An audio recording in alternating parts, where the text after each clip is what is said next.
Okay, let's paint a picture for you. Imagine this scenario. It's 3 a.m. Middle of the night. Exactly.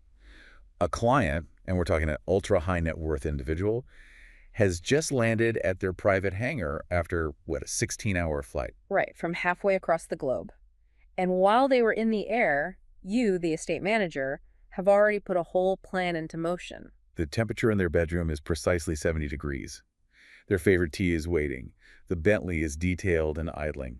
And that client, when they wake up, will have no idea about the symphony of coordination that just happened.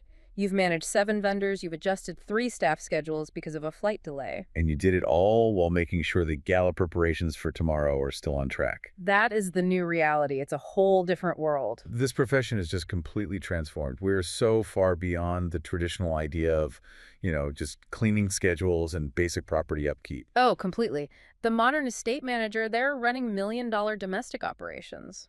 And with a level of precision and discretion that demands real executive-level skills. They're essentially the operational CEO of the client's entire domestic life, the invisible force that makes that lifestyle possible. And the pay reflects that responsibility. It absolutely does. Our sources show that top managers in places like Manhattan are pulling in between, say, $190,000 and $280,000 a year. And that's before benefits like housing, a car, performance bonuses. Exactly. That kind of compensation isn't for tidying up, it's for running a complex business. And for this deep dive, which we're calling Why Modern Estate Managers Think Like CEOs, we really want to focus on the 3 pillars that define this new standard. That's right. We're talking about leadership, systems, and service. It's so critical you understand this because the old way of managing an estate, it's just not enough for today's high-stakes luxury market. It's not even close. So let's unpack the why. What was the big catalyst? What caused this shift away from, traditional housekeeping skills toward executive strategy? Well, it was really 2 things happening at once. First, the market itself just went global. Right. Ultra high net worth families, they don't just own 1 or 2 homes anymore. They might have properties on multiple continents. So you're dealing with different time zones, different regulations. And different technology. I mean, complex smart home systems that integrate everything from security to climate control across the entire portfolio. And at the same time, the clients themselves changed. Exactly. They're younger, they're much more tech savvy, and a lot of them built their wealth themselves in business, in finance, in tech. So they bring that business mindset into their personal life. They bring that CEO mindset. They value efficiency. They value their time above all else. And they expect their estate manager to operate with that same proactive, strategic thinking. So the old skills gap it must be massive now. It's a profound change. The role now demands actual business management skills. You need financial expertise to manage huge, complex budgets. Vendor contracts, that kind of thing. Multi-year vendor contracts. You need to be fluent in technology to troubleshoot these sophisticated systems. And, maybe most importantly, you need leadership skills to manage these diverse, specialized teams. That brings up a really important distinction, one that I think confuses a lot of people. The estate manager versus the house manager versus the property manager. That's a key difference. So where does that CEO-level authority really sit? The estate manager is the operational executive for the whole enterprise, all assets, all budgets, all staff, across the entire portfolio.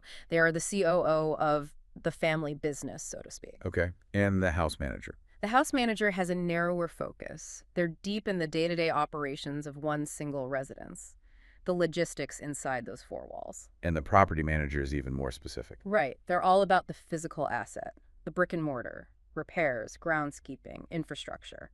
The estate manager sits at the top of that pyramid, managing the entire domestic company. That's a great clarification. Yeah. So let's dive into that first pillar then. Leadership. You call it the art of invisible authority. Yes.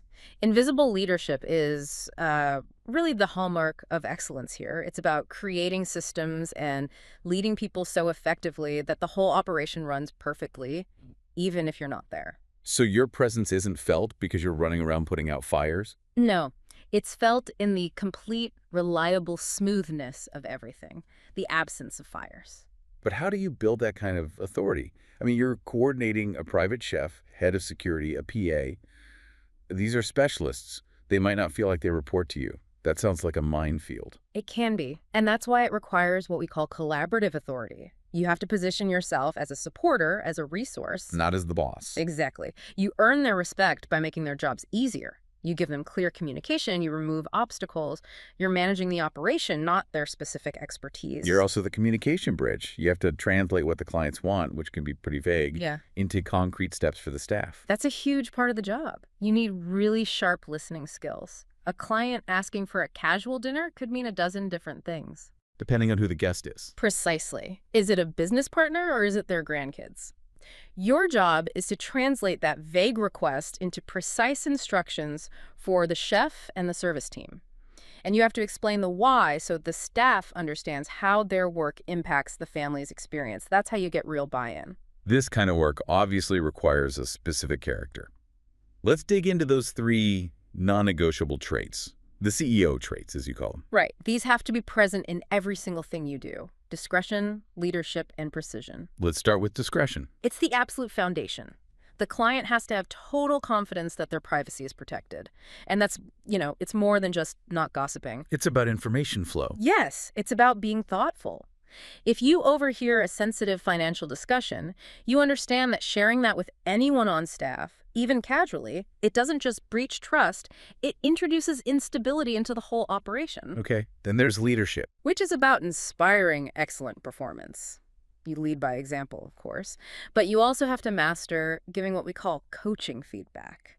So you focus on the behavior, not the person. Exactly. And in these private homes where staff can be quite isolated, publicly acknowledging good work is absolutely vital for morale. And the third trait is precision. Precision is that systematic commitment to getting the details right every single time. In luxury, the small things are the big things. No water glass fingerprints. No fingerprints, flowers that are truly fresh, building redundancy into every critical process so nothing ever fails. It's about being 5 minutes ahead of every request. That need for systematic perfection, that leads us right into our second pillar, systems. Because without the right systems, that precision is just impossible to maintain. Exactly. Systems are what separate, let's say, the firefighter from the conductor. The reactive manager is always rushing to solve problems. The proactive one prevents them from ever happening. Right. You build systems that operate with the predictability of a 5-star luxury hotel. And the instruction manual for that hotel is the SOP's standard operating procedures. Yes. They create consistency, they build trust because things are predictable, and crucially, they free you up, the manager, to focus on strategy instead of just fighting fires. So an SOP isn't just prepare the guest room. Oh no. A proper SOP is a detailed checklist. It's check temperature to 68 degrees 5 hours prior to arrival. Place 2 sealed water bottles on the nightstand. Ensure fresh flowers are in the north corner. Test all electronics. There is 0 room for interpretation. And you need these for everything. Guest arrivals, vendor management, emergency plans. Technology manuals, you name it. And coordinating all of this, especially across multiple properties, is where the master calendar becomes the single source of truth. You can't just use a spreadsheet for that anymore. No way. You need industry-specific platforms. For a big portfolio, you see tools like Appfolio. It uses AI for automation, it's mobile first, and it handles the complex financial reporting you need for properties in different countries. And for smaller operations. Something like Buildium works well. It's more scalable, starts at around $55 a month. It simplifies scheduling and creates a digital paper trail for all your finances. Let's talk about vendors and maintenance. You mentioned they're basically extensions of the team. They have to be. You have to vet them rigorously, and you need redundancy. You can't rely on a single HVAC guy or electrician for a mission-critical property. You need backups for your backups. What does a preventative maintenance schedule look like at this level? It's intense. You've got quarterly HVAC service, annual roof inspections, but then you have the specialized stuff. Like the wine cellar. Exactly. Professional servicing for the wine cellar's climate control, calibration for the home theater, semi-annual checks on the automated lighting systems. You're protecting a massive capital investment. All of this detail, it's all in service of creating that invisible perfection. Which brings us to our third and final pillar. Service. Right. And luxury service isn't about how expensive things are. It's about invisible perfection. It's about anticipating needs before your client even knows they have them. So the manager has to become a student of their clients. How do you actually do that systematically? You create detailed and very secure client profiles. These are the codified memory of the family. What goes in them? Everything. Routines, how they take their coffee, when their quiet hours are, how they like to receive information, a digital summary or a verbal brief, and critically, the needs of their frequent guests. Dietary needs, pillow preferences, you name it. And from that knowledge, you create what you call signature touches. Yes, these are the consistent, personalized details that require zero effort from the client.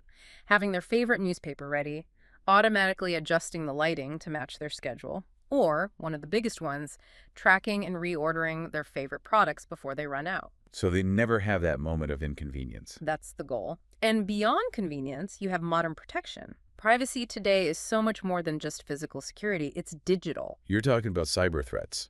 Absolutely. Advanced security is mandatory now. We're talking encrypted communication systems for all internal messages, AI-enhanced surveillance that learns normal patterns of activity, biometric access controls. And I imagine the staff is the biggest potential weak point there. Often, yes. So proactive training is non-negotiable. Strict social media rules, no real-time location tags, no photos of the interior or the art or the security systems. The rules on confidentiality have to be crystal clear and lifelong. So we've got the three legs of the stool: leadership, systems, and service. What does integrating all three really mean for a manager? It means you become indispensable. They have to work together. You remove one and the whole thing collapses. The real skill is being able to anticipate needs and solve problems before they even become crises. And building that kind of reputation, that legacy, it takes an executive approach right from day one in a new role. You mentioned a 90-day plan. You have to have one. The first 30 days are just for observation, building trust, building that collaborative authority. Then what? Days 31 to 60, you make small, tangible improvements. You fix the low-hanging fruit to build credibility. It's only after that, in the final 30 days, that you start proposing the big strategic, structural changes. It's an intentional process. That mindset shift from just being an employee to being an operations executive, that seems to be the most critical change of all. It is. It elevates the entire profession. So we'll leave you with this final thought. Given that this kind of excellence is a daily invisible commitment, what is one system or one small area of your leadership that you can refine this week to make your service truly invisible? What's that one detail that will ensure your client never has to think about their domestic operation again?